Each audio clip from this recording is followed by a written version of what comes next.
Hi friends, అందరికీ నమస్కారం. తెలంగాణ, ఆంధ్రప్రదేశ్ లో ఉన్న వారికి ఒక super work from home job opportunity వచ్చింది. ఎందుకంటే డిట్టో ఇన్సూరెన్స్ ప్రస్తుతం insurance advisor Telugu and English role కి హైరింగ్ చేస్తుంది. అంటే తెలుగు మాట్లాడగల అభ్యర్థులకు కూడా ఈ అవకాశంలో అప్లై చేసే అవకాశం ఉంది. అయితే బేసిక్ ఇంగ్లీష్ కమ్యూనికేషన్స్ కూడా అవసరం. ముఖ్యంగా ఫ్రెషర్స్, ఎక్స్పీరియన్స్ క్యాండిడేట్స్, అలాగే వర్క్ ఫ్రమ్ హోమ్ జాబ్ కోసం ఎదురు చూస్తున్న వాళ్ళు ఈ అవకాశాన్ని అస్సలు మిస్ అవ్వకండి. కానీ ఒక్క విషయం అండి, నేను ఈ వీడియోలో కేవలం జాబ్ వచ్చింది, లింక్ డిస్క్రిప్షన్ లో ఉంది, వెళ్ళి అప్లై చేయండి అని చెప్పి వీడియో ముగించను. అసలు ఈ జాబ్ లో అసలు పని ఏంటి, రోజు ఏం చేయాలి, సాలరీ ఎంత, బెనిఫిట్స్ ఏంటి, ఇంటర్వ్యూ ప్రాసెస్ ఎలా ఉంటుంది, వీడియో రెజ్యూమ్ ఎలా రికార్డ్ చేయాలి, ఇంటర్వ్యూలో ఎలాంటి క్వశ్చన్స్ అడిగే అవకాశం ఉంది, అలాగే మనకి హైరింగ్ ప్రాసెస్ ఆధారంగా ఎలా ప్రిపేర్ అయితే సెలెక్షన్ ఛాన్సెస్ అనేవి పెరుగుతాయి. సో ఇవన్నీ ఈ ఒక్క వీడియోలో పూర్తిగా చెప్పబోతున్నాను. కాబట్టి ఈ వీడియోని మధ్యలో స్కిప్ చేయకుండా చివరి వరకు తప్పకుండా చూడండి. అప్లై చేసిన దగ్గర నుంచి సెలెక్షన్ ప్రాసెస్ అనేది, అలాగే ఇంటర్వ్యూలో ఎలాంటి క్వశ్చన్స్ అడిగేవి అన్ని కూడా మీకు శాంపిల్ క్వశ్చన్ ఆన్సర్ కూడా చెప్తానండి. అందుకే స్కిప్ చేయొద్దు అని చెప్తున్నాను. సో ఫస్ట్ కంపెనీ గురించి తెలుసుకుందామండి. చాలా మందికి కంపెనీ గురించి ఐడియా ఉండదు కదా. సో డిట్టో ఇన్సూరెన్స్ అనేది ఒక ఇన్సూరెన్స్ అడ్వైజర్ ప్లాట్ఫామ్. చాలా మందికి ఇన్సూరెన్స్ కంపెనీ అంటే వెంటనే సేల్స్ జాబ్ అనిపిస్తుంది. అంటే కానీ డిట్టోలో ప్రతి రోల్ అలానే ఉండదు. ఇక్కడ ప్రధానంగా కస్టమర్ కి ఏ ఇన్సూరెన్స్ ప్లాన్ సరిపోతుందో వివరించాలి. వారి సందేహాలకు సమాధానాలు చెప్పాలి. వాటికి సరైన నిర్ణయం తీసుకోవడంలో మనం సహాయం చేయడం లాంటి పనులుంటాయి. అంటే బలవంతంగా ఇన్సూరెన్స్ కొనిపించడం కంటే కస్టమర్ గైడెన్స్ కి ఎక్కువ ప్రాధాన్యత ఇస్తారన్నమాట. సో అందుకే communication skills, patience, listening skills ఉన్న వాళ్ళకి ఈ రోల్ బాగా సెట్ అవుతుంది. సో ఇప్పుడు హైరింగ్ నోటిఫికేషన్ గురించి మాట్లాడుకుందామండి. ప్రస్తుతం డిటో ఇన్సూరెన్స్ వారు ఇన్సూరెన్స్ అడ్వైజర్ రోల్ కోసం వర్క్ ఫ్రమ్ హోమ్ హైరింగ్ చేస్తున్నారు. సో ఈ రోల్ కి ఫ్రెషర్స్ కి కూడా అప్లై చేయవచ్చు. ఎక్స్పీరియన్స్ ఉన్న వాళ్ళు కూడా అప్లై చేయొచ్చు అండి. అంటే మీకు ముందుగా ఇన్సూరెన్స్ ఎక్స్పీరియన్స్ ఉండాల్సిన అవసరం లేదు. సో జీరో ఎక్స్పీరియన్స్ ఉన్న అప్లై చేయొచ్చు. ఎందుకంటే వాళ్ళే ట్రైనింగ్ ఇచ్చి నేర్పిస్తారు కాబట్టి. ఇక క్వాలిఫికేషన్ విషయానికి వస్తే కొన్ని హైరింగ్ అప్డేట్స్ ప్రకారం గ్రాడ్యుయేషన్ కంప్లీట్ చేసిన అభ్యర్థులు ఎలిజిబుల్ అండి. కానీ కొన్ని హైరింగ్ డ్రైవ్ లో 12th పాస్ క్యాండిడేట్స్ కూడా కన్సిడర్ చేసిన సందర్భాలు ఉన్నాయి. అంటే మనకి స్కిల్స్ మన స్కిల్స్ మనం ఇంటర్వ్యూలో చెప్పిన ప్రాసెస్ ని బట్టి వాళ్ళు తీసుకుంటారు అనమాట. సో అందుకే 12th గ్రాడ్యుయేట్స్ కూడా, 12th పాస్ అయిన వాళ్ళు గ్రాడ్యుయేట్స్ ఇద్దరు అప్లై చేసుకోవచ్చు. సో మీరు అప్లై చేసే ముందు ఒకసారి అఫీషియల్ ఎలిజిబిలిటీని ఒకసారి తప్పకుండా చెక్ చేసుకోండి అప్లై చేసేటప్పుడు. సో ఇప్పుడు శాలరీ గురించి మాట్లాడదాం. సో ప్రస్తుతం అందుబాటులో ఉన్న హైరింగ్ వివరాల ప్రకారం ఈ రోల్ కి యాన్యువల్ సిటీసీ సుమారు 4.5 lakhs వరకు ఉండే అవకాశం ఉంది. పర్ఫార్మెన్స్ మరియు ఇన్సెంటివ్స్ కలిపి నెలకు సుమారు 40,000 నుంచి 43,000 వరకు వచ్చే అవకాశం ఉందని కొన్ని హైరింగ్ రిపోర్ట్స్ చెప్తున్నాయి. అయితే ఫైనల్ శాలరీ మాత్రం హెచ్ఆర్ కన్ఫర్మేషన్ మరియు ఆఫర్ లెటర్ ప్రకారమే ఉంటుంది. సో ఇది పూర్తిగా వర్క్ ఫ్రమ్ హోమ్ రోల్ అండి. అంటే ఇంటి నుంచే పనిచేసే అవకాశం ఉంటుంది. కొన్ని హైరింగ్ డ్రైవ్స్ లో కంపెనీ ల్యాప్టాప్ లేదా అవసరమైన ఈక్విప్మెంట్ సపోర్ట్ కూడా ఇచ్చిన సందర్భాలు ఉన్నాయి. అంటే వాళ్ళే ల్యాప్టాప్ కూడా ఇచ్చే సందర్భాలు ఉన్నాయి. సో అది మీరు సెలెక్ట్ అయిన తర్వాత తెలుస్తుంది. సో ఇందులో హెల్త్ ఇన్సూరెన్స్, వెల్నెస్ బెనిఫిట్స్, ఇంకా ఎంప్లాయ్మెంట్ ఫండ్ బెనిఫిట్స్ ఇవన్నీ కూడా ఉండే అవకాశం ఉంది. సో ఇప్పుడు చాలా మంది అడిగే ప్రశ్న ఒకటి చెప్తాను వినండి.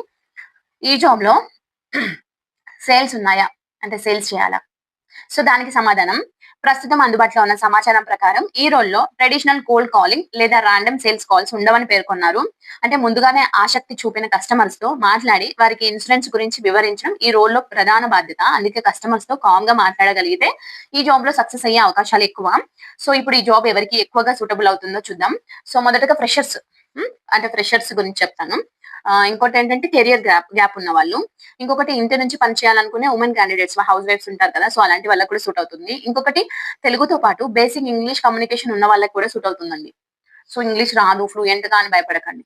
సో ఇంకొకటి కస్టమర్ సపోర్ట్ లేదా అడ్వైజర్ రోల్ పై ఆసక్తి ఉన్న వాళ్ళు. సో 5 టైప్స్ ఆఫ్ పీపుల్ మీరు అప్లై చేసుకోవచ్చు. సో ఇవాళ మార్కెట్ లో జెన్యూన్ వర్క్ ఫ్రమ్ హోమ్స్ చాలా తక్కువగా వస్తున్నాయి. అందుకే మీ ప్రొఫైల్ కి ఈ రోల్ సరిపోతే ఆలస్యం చేయకుండా అప్లై చేసుకోవడం మంచిది. సో అయితే అప్లై చేయడానికి ముందు కొన్ని ముఖ్యమైన విషయాలు తెలుసుకోవాలి. చాలా మంది ఈ స్టెప్ లోనే తప్పు చేస్తారు. అవి ఏంటో, అలాగే డిటో ఇంటర్వ్యూ ప్రాసెస్ లో మొత్తం ఎన్ని రౌండ్స్ ఉంటాయి, ప్రతి రౌండ్ లో ఏం అడుగుతారు, ఎలా ప్రిపేర్ అవ్వాలి, ఇవన్నీ ఇప్పుడు తర్వాత భాగంలో మనం క్లియర్ గా తెలుసుకుందాం. అందుకే వీడియోని స్కిప్ చేయకండి. సో ఇప్పటి వరకు నోటిఫికేషన్, ఎలిజిబిలిటీ, శాలరీ గురించి చూసాం కదా. సో ఇప్పుడు చాలా మందికి వచ్చే పెద్ద డౌట్, అసలు ఈ జాబ్ లో రోజంతా ఏం చేయాలి? ఎందుకంటే ఇన్సూరెన్స్ అడ్వైజర్ అనే పేరు చూసి చాలా మంది భయపడిపోతారు. ఇది కూడా సేల్స్ జాబ్ అయి ఉంటుంది, టార్గెట్స్ ఉంటాయేమో, రోజంతా 100 మందికి కాల్స్ చేయాలేమో అని అనుకుంటారు. కానీ ప్రస్తుతం అందుబాటులో ఉన్న హైరింగ్ వివరాలు, గత హైరింగ్ ఎక్స్పీరియన్స్ చూస్తే ఈ రోల్ పూర్తిగా అలాంటిది కాదు అనిపిస్తుంది. సో ముందుగా మీకు ట్రైనింగ్ ఇస్తారండి వాళ్ళు.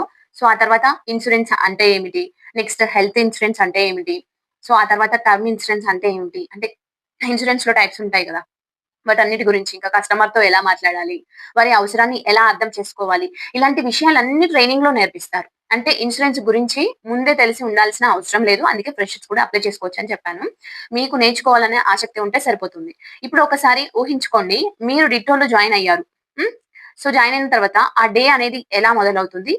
మీ షిఫ్ట్ స్టార్ట్ అయిన తర్వాత ముందుగా కంపెనీ పోర్టల్ లేదా సీఆర్ఎంలో లాగిన్ అవ్వాలి. సో, లాగిన్ అయిన తర్వాత ఆ రోజు మీకు అసైన్ అయిన కస్టమర్స్ కనిపిస్తారు. హ్మ్.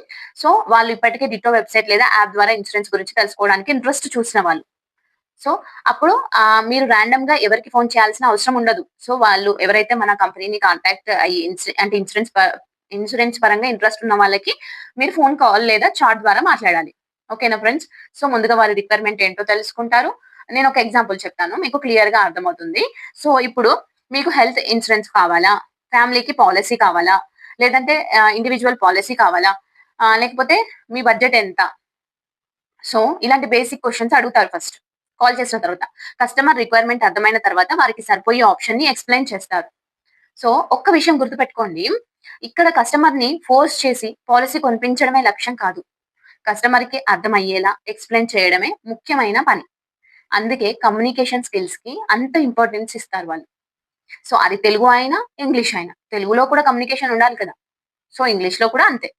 సో, ఈ జాబ్‌లో తెలుగుతో పాటు ఇంగ్లీష్ కూడా ఎందుకు అడుగుతున్నారు? ఎందుకంటే ప్రతి కస్టమర్ తెలుగు మాట్లాడరు. కొంతమంది ఇంగ్లీష్‌లో మాట్లాడతారు. మరి కొంతమంది తెలుగులో మాట్లాడతారు. సో, అందుకే 2 లాంగ్వేజెస్‌లో బేసిక్ కమ్యూనికేషన్ ఉంటే చాలా వరకు సరిపోతుందండి. సో, అంటే ఏదైనా ఒక లాంగ్వేజ్ పర్టిక్యులర్‌గా పర్ఫెక్ట్‌గా రావాలి. పర్ఫెక్ట్ ఇంగ్లీష్ రావాల్సిన అవసరం లేదు. కానీ క్లియర్‌గా మాట్లాడగలగాలి. సో, ఇప్పుడు వర్కింగ్ అవర్స్ గురించి మాట్లాడుకుందాం. వర్కింగ్ అవర్స్ విషయానికి వస్తే గత హైరింగ్ డీటెయిల్స్ ప్రకారం 2 టీమ్స్ ఉన్నాయి. సో, టీమ్ ఫాల్కన్ అంటే మీకు నోటిఫికేషన్ నేను లింక్ ఇస్తాను డిస్క్రిప్షన్‌లో మీకు కనపడుతుంది చూడండి. సో, ఈ టీమ్‌లో ఎక్కువగా కాల్స్ హ్యాండిల్ చేస్తారు. సాధారణంగా మార్నింగ్ 10కి స్టార్ట్ అయ్యి నైట్ 8కి షిఫ్ట్ అయిపోతుందన్నమాట. 10-8 10 ఏఎం టు 8 పీఎం మధ్య షిఫ్ట్ అయిపోతుంది. సో, ఇంకొకటి టీమ్ బ్లిస్సీ. సో, ఈ టీమ్‌లో చాట్ మరియు వాట్సాప్ సపోర్ట్ ఎక్కువగా ఉంటుంది. ఈ టీమ్ టైమింగ్ సాధారణంగా మధ్యాహ్నం 12 టు నైట్ 9 వరకే ఉంటుంది. కంపెనీ అవసరాన్ని బట్టి షిఫ్ట్ మారే అవకాశం కూడా ఉంటుంది. సో, ఇప్పుడు బెనిఫిట్స్ గురించి మాట్లాడుకుందాం. సాలరీ మాత్రమే కాదండి. కొన్ని హైరింగ్ డ్రైవ్స్‌లో కంపెనీ ల్యాప్‌టాప్ లేదా వర్క్ ఎక్విప్‌మెంట్ సపోర్ట్ ఇచ్చిన వివరాలు కూడా ఉన్నాయి. సో, హెల్త్ ఇన్స్యూరెన్స్ బెనిఫిట్స్ కూడా ఉన్నాయి. వెల్‌నెస్ లీవ్ వంటి ఎంప్లాయీ ఫ్రెండ్లీ పాలిసీస్ కూడా ఉన్నాయి. సో, మెటర్నిటీ లీవ్స్ కూడా ఉన్నాయి. సో, ఇంకా లెర్నింగ్ ప్రోగ్రామ్స్ ద్వారా ఎంప్లాయీస్‌కి కొత్త స్కిల్స్ నేర్చుకునే అవకాశాలు కూడా కల్పిస్తారండి. సో, ఇప్పుడు కెరీర్ గ్రోత్ గురించి మాట్లాడుకుందాం. సో, క్లియర్‌గా అర్థమవుతుందా? మీకు కొంచెం స్లోగా అనిపిస్తే మీరు కొంచెం సెట్టింగ్స్‌లోకెళ్ళి స్పీడ్ ఆప్షన్‌ని క్లిక్ చేసుకోండి. స్పీడ్‌గా అయిపోతుంది. మీకు క్లియర్‌గా అర్థమవుతుంది. సో, చాలా మంది ఒక జాబ్‌లో జాయిన్ అయిన తర్వాత ఆహ్, గ్రో గ్రోత్ ఉంటుందా అని ఆలోచిస్తారు కదా! ఏ జాబ్‌లో జాయిన్ అయినా. సో, డిట్టోలో పెర్ఫార్మెన్స్ బాగుంటే సీనియర్ ఇన్సూరెన్స్ అడ్వైజర్, ఇంకా team lead, manager, operations team, quality team, ఇంకా ట్రైనింగ్ టీము. సో, ఇలాంటి రోల్స్‌కి వెళ్ళే అవకాశాలు కూడా ఉంటాయని సో, మనకి లాస్ట్ ఇయర్ హైరింగ్ ప్రకారం తెలుస్తుంది రిసర్చ్ చేస్తే. సో, అంటే ఇది కేవలం టెంపరరీ జాబ్ కాదు. పెర్ఫార్మెన్స్ బాగుంటే లాంగ్ టర్మ్ కెరీర్ బిల్డ్ చేసుకునే అవకాశం కూడా ఉంటుందండి. సో, కానీ ఈ జాబ్ అందరికీ సూటబుల్ కాదు. రోజంతా పీపుల్‌తో మాట్లాడడం ఇష్టం లేకపోతే వాళ్ళకి సూట్ అవ్వదు కదా! సో, కమ్యూనికేషన్ అంటే భయముంటే వాళ్ళకి సూట్ అవ్వదు కదా! కస్టమర్ క్వెషన్స్‌కి ఆన్సర్ చెప్పడం ఇష్టం లేకపోతే వాళ్ళకి కూడా సూట్ అవ్వదు. ఈ రోల్ కొంచెం ఛాలెంజింగ్‌గా అనిపించవచ్చు. కానీ మీకు మాట్లాడటం ఇష్టం, కొత్త విషయాలు నేర్చుకోవడం ఇష్టం, లేదంటే వర్క్ ఫ్రమ్ హోమ్‌లో కెరీర్ బిల్డ్ చేయాలని అనుకుంటే, సో, మీరు ఖచ్చితంగా ఈ జాబ్‌కి అప్లై చేయండి. ఇది ఒక మంచి జాబ్ ఆపర్చునిటీ కావచ్చు. సో, ఇప్పుడు చాలా మందికి అసలు టెన్షన్ ఎక్కడ మొదలవుతుందో తెలుసా? ఇంటర్వ్యూ ప్రాసెస్ దగ్గర. నేను చెప్పాను కదా స్టార్టింగ్ టు ఎండింగ్ టు అన్ని క్లియర్‌గా మీకు ఎక్స్‌ప్లెయిన్ చేస్తాను అని. సో, ఇప్పుడు ఇంటర్వ్యూ ప్రాసెస్ గురించి చెప్తాను. అసలు ఎన్ని రౌండ్స్ ఉంటాయి? వీడియో రెజ్యూమ్ ఎలా రికార్డ్ చేయాలి? ఇంకా గ్రూప్ డిస్కషన్ ఉంటుందా? లాస్ట్ ఇయర్ అయితే టాస్క్ 1, టాస్క్ 2 ఉన్నాయి. మరి ఈ ఇయర్ ఉన్నాయా? ఎందుకు చాలా మంది ఇక్కడే రిజెక్ట్ అవుతున్నారు? సో, ఈ విషయాలన్నీ నేనిప్పుడు చెప్తాను. వీడియోని ఎక్కడ స్కిప్ చేయకుండా చూడండి. చాలా మంది నోటిఫికేషన్ చూసి వెంటనే అప్లై చేస్తారు కదా! కానీ సెలక్షన్ ప్రాసెస్ గురించి ముందుగానే తెలుసుకుంటే ఇంటర్వ్యూలో చాలా కాన్ఫిడెన్స్ ఉంటుందండి. సో, అఫీషియల్ నోటిఫికేషన్ ప్రకారం మొత్తం హైరింగ్ ప్రాసెస్ దాదాపు 2 వారాల్లో కంప్లీట్ చేయడానికి కంపెనీ ప్రయత్నిస్తుంది. అందులో మొత్తం కొన్ని ముఖ్యమైన స్టెప్స్ ఉంటాయి. సో, ఫస్ట్ వన్ ఏంటి? Video resume. ఈ జాబ్‌కి అప్లై చేస్తున్నప్పుడు ఒక చిన్న వీడియో రెజ్యూమ్ సబ్మిట్ చేయడం అనేది చాలా ఆహ్, అంటే ఇంపార్టెంట్ అని కాదు. మాండేటరీ అది. ఖచ్చితంగా చేయాలి. అంటే రెజ్యూమ్ అప్‌లోడ్ చేసినట్టే వీడియో రెజ్యూమ్ కూడా తప్పనిసరిగా అప్‌లోడ్ చేయాలి. ఎందుకంటే కంపెనీ ముందుగా మీ కమ్యూనికేషన్ స్కిల్స్, కాన్ఫిడెన్స్, ప్రెజెంటేషన్ ఎలా ఉన్నాయో చూడాలనుకుంటుంది. సో, మీరు కొంచెం ప్రిపేర్ అయ్యి మీరు వీడియో రెజ్యూమ్ చేశారనుకోండి మీకు మంచి ఆపర్చునిటీ ఉంటుందండి. సో, ఇక్కడ చాలా మంది చేసే బిగ్ మిస్టేక్ గురించి కూడా చెప్తాను. గూగుల్ నుంచి స్క్రిప్ట్ కాపీ చేసి చదవడం. అలా చేయకండి. మీ గురించి మీరే నేచురల్‌గా మాట్లాడండి. పర్ఫెక్ట్ ఇంగ్లీష్ అవసరం లేదు. సింపుల్ ఇంగ్లీష్ లోనే కాన్ఫిడెన్స్ తో మాట్లాడితే చాలా సార్లు అదే పెద్ద ప్లస్ పాయింట్ అవుతుంది. వీడియో రికార్డ్ చేస్తున్నప్పుడు కెమెరా లెన్స్ వైపు చూడండి. బ్యాక్గ్రౌండ్ క్లీన్ గా ఉండాలి. లైట్ ఫేస్ మీద పడాలి. నెక్స్ట్ బ్యాక్గ్రౌండ్ నాయిస్ ఉండకూడదు. ఇంకా ప్రొఫెషనల్ డ్రెస్ వేసుకుంటే ఇంకా బెటర్ ఇంప్రెషన్ కూడా ఉంటుందండి. సో ఇది నా సలహా మాత్రమే. So next second round video resume ఎలా చేయాలో చెప్పాను కదా. ఒకవేళ మీకు వీడియో రెజ్యూమ్ కి ఏమైనా నార్మల్ గా సజెషన్ కావాలంటే కామెంట్ సెక్షన్ లో అడగండి. So next second round HR ఇంట్రొడక్టర్ కావాలన్నమాట. ఏమవుతుంది అంటే ఇందులో ఇప్పుడు వీడియో రెజ్యూమ్ చేశారు, వాళ్ళకి నచ్చిన తర్వాత ఏమవుతుందంటే హెచ్ఆర్ మీకు కాల్ చేస్తారు. ఈ రౌండ్ లో ఎక్కువగా మీ గురించి తెలుసుకునే ప్రయత్నం చేస్తారు వాళ్ళు. మీ ఎడ్యుకేషన్ కానీ, కరెంట్ సిచ్యువేషన్ కానీ, ఇంకా ఎందుకు ఈ జాబ్ కి అప్లై చేశారు, ఇంకా వర్క్ ఫ్రమ్ హోమ్ కి కంఫర్టబుల్ నా, ల్యాప్టాప్ లేదా ఇంటర్నెట్ ఉందా, ఇలాంటివి కొన్ని అడగొచ్చు. సో నేను క్వశ్చన్స్ కూడా మీకు లాస్ట్ లో ఇస్తాను, అందుకే వీడియోని ఎక్కడ స్కిప్ చేయకండి. సో ఈ రౌండ్ లో ఒక విషయం గుర్తుంచుకోండి, ఆన్సర్ తెలియకపోతే గెస్ట్ చేయకండి. తెలియదంటే నేర్చుకుంటాను అని చెప్పడం కూడా మంచిదే అండి. సో హెచ్ఆర్ కి కాన్ఫిడెన్స్ తో పాటు హానెస్టీ కూడా చాలా ఇంపార్టెంట్. సో ఇంకా తర్వాత ఒకవేళ మీరు ఆ రౌండ్ లో కూడా సెలెక్ట్ అయ్యారనుకోండి, తర్వాత అసెస్మెంట్ రౌండ్ ఉంటుంది. అఫీషియల్ నోటిఫికేషన్ ప్రకారం తర్వాత అసెస్మెంట్ రౌండ్ ఉంటుంది. ఈ రౌండ్ లో మీ అనలైటికల్ థింకింగ్, ప్రాబ్లమ్ సాల్వింగ్, ఇంకా బేసిక్ కమ్యూనికేషన్, ఇంకా సిచ్యువేషన్ ని ఎలా అనలైజ్ చేస్తారు, సో ఇలాంటి విషయాలను పరీక్షించే అవకాశం ఉంటుంది. ప్రశ్నలను తొందరగా ఆన్సర్ చేయాలని ట్రై చేయకండి. సో అంటే మల్టిపుల్ చాయిస్ ఉంది కదా, సో ఏదో ఒకటి 1 word లో రాసేస్తాను కదా అని రాయకండి. సో ముందుగా పూర్తిగా చదవండి. క్వశ్చన్ అసలు ఏం అడుగుతుందో అర్థం చేసుకొని ఆన్సర్ చేయండి. కొన్నిసార్లు లాజికల్ థింకింగ్ ని చెక్ చేసే చిన్న చిన్న క్వశ్చన్స్ కూడా ఉండవచ్చు. అందుకే కామ్ గా ఉండండి. ఇంకా 4వ రౌండ్ చెప్తాను. ఇది టాస్క్ రౌండ్ అండి. అసెస్మెంట్ క్లియర్ అయితే టాస్క్ రౌండ్ ఉంటుంది. సో టాస్క్ రౌండ్ లో కంపెనీ ఒక ప్రాక్టికల్ సిచ్యువేషన్ ఇవ్వచ్చు. అంటే కస్టమర్ సినారియో ఇవ్వచ్చు. అంటే ఎలా ఎలా మాట్లాడతారో తెలియదు కదా, ఏ కస్టమర్లు ఎలా మాట్లాడారో తెలియరు కదా. సో అలాంటి ఒక కస్టమర్ సినారియో ఇచ్చి మిమ్మల్ని ఆన్సర్ అడగొచ్చు. అంటే రోల్ కి సంబంధించిన ఒక చిన్న అసెస్మెంట్ అనుకోవచ్చు. సో ఇక్కడ వాళ్ళు చూస్తుంది మీరు ఎలా థింక్ చేస్తారు, కస్టమర్ ని ఎలా హ్యాండిల్ చేస్తారు, కమ్యూనికేషన్ ఎలా ఉంది అనే విషయాలు మాత్రమే చూస్తారండి. సో అందుకే ప్రతి దానికి భయపడకండి. సో మీరు కాన్ఫిడెంట్ గా మాట్లాడాలంటే ఫస్ట్ భయం వదిలేయాలి. ఒకవేళ ఇన్సూరెన్స్ కి సంబంధించిన మెటీరియల్ ఇచ్చినా దాన్ని పూర్తిగా చదవండి, అర్థం చేసుకోండి. తెలియని టర్మ్స్ ఉంటే గూగుల్లో చూసి లెర్న్ చేయండి. సో ఇప్పుడు మనకి ఏఐ టూల్స్ చాలా ఉన్నాయి. మనం ఏదైనా తెలుసుకోవాలనుకుంటే దాంట్లో మీరు చెక్ చేసి అంటే సెర్చ్ చేసి తెలుసుకోండి. చాట్‌జీపీటీని అడిగినా చెప్తుంది. ఓకేనా ఫ్రెండ్స్? సో ప్రిపరేషన్ లేకుండా ఈ రౌండ్‌కి వెళ్తే కాస్త డిఫికల్ట్ గా అనిపించే అవకాశం ఉంటుంది. చివరిది ఫైనల్ మేనేజరియల్ రౌండ్ అండి. సో ఇది చివరి ఇంటర్వ్యూ. ఇక్కడ మేనేజర్ తో 1-to-1 డిస్కషన్ ఉంటుందన్నమాట. మీ పర్సనాలిటీ, లెర్నింగ్ మైండ్ సెట్, ఇంకా మీ కమ్యూనికేషన్, కస్టమర్ హ్యాండ్లింగ్, ఇంకా కంపెనీ కల్చర్ కి సూట్ అవుతారా, సో అనే విషయాలను అబ్జర్వ్ చేస్తారు. సో ఈ రౌండ్ లో కామన్ గా అడిగే కొన్ని క్వశ్చన్స్ చెప్తాను. ఒక్కసారి నోటెడ్ చేసుకోండి. సో లేకపోతే స్క్రీన్ పైన ఇస్తాను చూడండి. సో అన్ని నేను చదివి వినిపించే బదులు మీకు స్క్రీన్ పైన ఇస్తాను, ఒకసారి చూడండి. చాలా సింపుల్ వే అండి. సో ఏం కంగారు పడకండి. సో మరి అక్క మీరు తెలుగులో జాబ్ అన్నారు, ఇంగ్లీష్ లో చెప్తున్నారు అన్ని అని డౌట్ వస్తుంది మీకు కదా. సో ఇది తెలుగులో కూడా ఉండొచ్చండి. ఒకవేళ మీ తెలుగు లాంగ్వేజ్ స్కిల్స్ చూడాలనుకుంటే వాళ్ళు కొన్ని కస్టమర్ తో ఎలా మాట్లాడాలనేది కొన్ని తెలుగులో అడుగుతారు. సో వాటికి కూడా మనం ఆన్సర్ చేయాల్సి ఉంటుంది. అంటే నేను ఇప్పుడు క్వశ్చన్స్ ఇచ్చాను కదా, సో స్క్రీన్ పైన క్వశ్చన్స్ అన్ని ఉన్నాయి కదా. సో అవి ఒక్కసారి మీరు మిర్రర్ ముందు నిల్చొని ఆన్సర్ చేయడానికి ట్రై చేయండి. ఒకవేళ మీకు వీటికి ఆన్సర్స్ కూడా కావాలంటే నాకు ఒకసారి కామెంట్ సెక్షన్ లో చెప్పండి. నేను వాట్సాప్ గ్రూప్ లో పెడతాను, చూసుకోవచ్చు. ఇంకొక ముఖ్యమైన విషయం అండి, అఫీషియల్ హైరింగ్ ప్రాసెస్ లో కంపెనీ అవసరాన్ని బట్టి చిన్న చిన్న చేంజెస్ ఉండొచ్చు. లాస్ట్ ఇయర్ ఏమో టాస్క్ 1, టాస్క్ 2 ఉంది. సో ఇప్పుడేమో డైరెక్ట్ అసెస్మెంట్, గ్రూప్ డిస్కషన్ లేదు. సో కొన్ని చేంజ్ అవుతూ ఉంటాయి అన్నమాట. ఓకేనా friends? So final selection process అనేది ఎప్పుడైతే మనకి నోటిఫికేషన్ వస్తుందో అందులో వాళ్ళు క్లియర్ గా మెన్షన్ చేస్తారు. కానీ ఇంటర్వ్యూలో ఎలా మాట్లాడాలి, ఏ క్వశ్చన్స్ కి ఎలా ఆన్సర్ చెప్పాలి, వీడియో రెజ్యూమ్ లో ఏం చెప్పాలి, ఇవన్నీ కూడా నేను ఇప్పుడు చెప్తాను. వీడియోని స్కిప్ చేయకుండా చూడండి. So first of all HR round లో అసలు క్వశ్చన్స్ ఏముంటాయో ఒకసారి చెప్తాను వినండి. ఫస్ట్ మనం వీడియో రెజ్యూమ్ చూద్దామండి. సో మనం రికార్డ్ చేయాలి కదా. సో వీడియో రెజ్యూమ్ లో కవర్ చేయాల్సిన 5 ఇంపార్టెంట్ పాయింట్స్ చెప్తున్నాను. ఇంట్రొడక్షన్ అండి. సో మీ పేరు, మీరు ఎక్కడి నుండి వచ్చారు, మీ ఎడ్యుకేషన్ గురించి సో చెప్పండి. తర్వాత కమ్యూనికేషన్ స్కిల్స్ గురించి, మీరు తెలుగు మరియు ఇంగ్లీష్ లో మాట్లాడగలనని చెప్పండి. కస్టమర్ తో స్పష్టంగా ఓపికతో మాట్లాడతాను. నెక్స్ట్ వై దిస్ జాబ్, ఈ జాబ్ ఎందుకు అప్లై చేస్తున్నారో కూడా కొంచెం చెప్పండి మన వీడియో రెజ్యూమ్ లో. అంటే వర్క్ ఫ్రమ్ హోమ్ అవకాశం నన్ను ఆకర్షించింది అంటే కొంచెం నేను శాంపిల్ కూడా ఇక్కడ ఇచ్చాను చూడండి, శాంపిల్ గా ఎలా మాట్లాడాలో. సో మీరు అది కూడా అంటే మీరు నార్మల్ గా అది నేర్చుకొని చెప్పినా పర్వాలేదండి.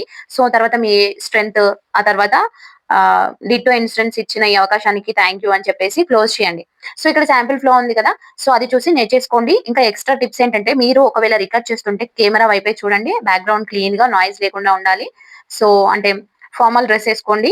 ఫాస్ట్ గా మరీ స్లోగా కాకుండా నేచురల్ గా మాట్లాడండి. ఫస్ట్ ఆఫ్ ఆల్ మీరు రికార్డ్ చేయకముందు ఒక 2, 3 టైమ్స్ ప్రాక్టీస్ చేసిన తర్వాత ఆ తర్వాత రికార్డ్ చేసి అప్పుడు అప్లోడ్ చేయండి. చాలా బెస్ట్ గా వస్తుంది. సో ఇలా ప్రాక్టీస్ చేయండి. ఒకవేళ వాళ్ళు ఇంగ్లీష్ తో పాటు మీ తెలుగు లాంగ్వేజ్ స్కిల్స్ కూడా చూడాలనుకుంటే ఇలాంటి క్వెషన్స్ అడిగే పాసిబుల్ ఉందండి. సో నేను శాంపిల్ క్వెషన్స్ మాత్రమే ఇస్తున్నాను. పక్కా ఇవే ఇస్తారని చెప్పట్లేదు. శాంపిల్ మాత్రమే. సో మీ గురించి తెలుగులో చెప్పడం, హెల్త్ ఇన్సూరెన్స్ అంటే ఏమిటి? సో మీరు తెలుగులో వివరించడం, next waiting period, term insurance, health insurance, ఒక కస్టమర్ కోపంగా మాట్లాడితే ఎలా హ్యాండిల్ చేస్తారు? సో ఇన్సూరెన్స్ పాలిసీని ఎలా ఎక్స్‌ప్లెయిన్ చేస్తారు? సో ఇవన్నీ నేర్చుకోండి. మీరు రౌండ్స్ క్లియర్ అవుతూ ఉంటే మీకు తెలుస్తుంది కదా! సో ఆ తర్వాత కస్టమర్ ఏమైనా విషయం అర్థం కాకపోతే మీరు ఎలా ఎక్స్‌ప్లెయిన్ చేస్తారు వాళ్ళకి? ఇవన్నీ తెలుగులో ఎలా మీరు వివరిస్తారు? తెలుగు తెలియడం, తెలుగు రావడం వేరు. తెలుగు మనం మాట్లాడుతూ వేరే వాళ్ళని కన్విన్స్ చేయడం వేరు. ఆ వర్డ్స్ అనేవి, ఆ పదాలని మనకు తెలియాలన్నమాట. అందుకే ఇవన్నీ క్వెషన్స్ మీరు ప్రాక్టీస్ చేయండి అని చెప్తున్నాను. సో ఇంగ్లీషు కూడా నేను చెప్తాను వినండి. సో ఫస్ట్ మనకి English communication skills, basic skills చూసినాకనే వాళ్ళు ఒకవేళ డౌట్ పడితే తెలుగులో క్వెషన్స్ అడిగే ఛాన్స్ ఉంది. సో పర్టిక్యులర్‌గా ఫస్ట్ తెలుగే అడగరండి. నేనైతే అదైతే చెప్తున్నాను.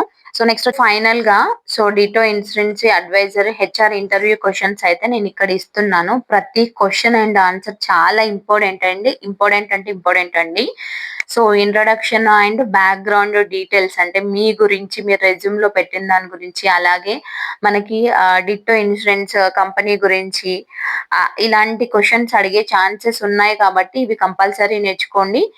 నెక్స్ట్ మనకి ఒకవేళ జాబ్ ఇప్పుడు నార్మల్‌గా రౌండ్స్ క్లియర్ అవుతూ ఉంటే మీకు తెలిసిపోద్ది కదా! సో మీరు అసెస్‌మెంట్ తర్వాత హెచ్ఆర్ ఇంటర్వ్యూ అంటే నార్మల్‌గా ఇంటర్వ్యూ రౌండ్‌కొచ్చినప్పుడు ఇక్కడ రోల్స్ అండ్ సిట్యుయేషనల్ క్వెషన్స్ అనేవి కంపల్సరీ అడుగుతారు వాళ్ళు. అంటే మీరు ఎలా కస్టమర్‌ని హ్యాండిల్ చేయగలుగుతారు అని. సో వాటికి మీరు ఇక్కడ రోల్స్ అండ్ సిట్యుయేషనల్ క్వెషన్స్ ఉన్నాయి కదా! 1-11 వరకి. సో ఇవి శాంపుల్ అండి. మనకి 90% ఇలాంటివి అడిగే ఛాన్సెస్ ఉంటాయి కాబట్టి, సో ఇవి కూడా నేర్చుకోండి. మీరు నేర్చుకునే వాటితో పాటు ఇవి కూడా మీకు వచ్చి ఉండాలి. అందుకే కంపల్సరీ ఇవి ప్రాక్టీస్ చేయాలి అని చెప్తున్నానండి. సో ఈ వీడియో మీకెలా అనిపిచ్చిందో నాకు కామెంట్ సెక్షన్‌లో కామెంట్ చేయండి. ఎందుకంటే డైలీ నేను ఒక జాబ్ ఇన్ఫర్మేషన్ మీకు అప్లై చేసుకోమని ఆహ్, నార్మల్‌గా వీడియో తీసేదాన్ని కదా!